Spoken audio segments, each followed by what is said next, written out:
হ্যাঁ ঠিক আছে, এখন সিনফা জাপানি ভাষা বলবে। আচ্ছা ঠিক আছে, এখন সিনফা চাইনিজ বলবে, চাইনিজ। মাশাআল্লাহ। এখন সিনফা তেলুগু ভাষা বলবে, তেলুগু বলো।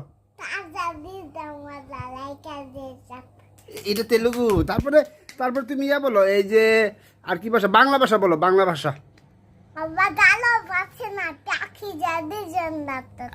আচ্ছা ঠিক আছে, এখন আইটু, এখন তুমি ইয়া বলো, ইন্ডিয়া ভাষা বলো, হিন্দি ভাষা, হিন্দি। এটা হিন্দি। তারপরে তুমি আরবি, আরবি বলো, আরবি বলো। তারপরে তুমি আর কি বলো, আর কি ভাষা আছে রে? তুমি ইয়া বলো, সুইডিশ ভাষা বলো।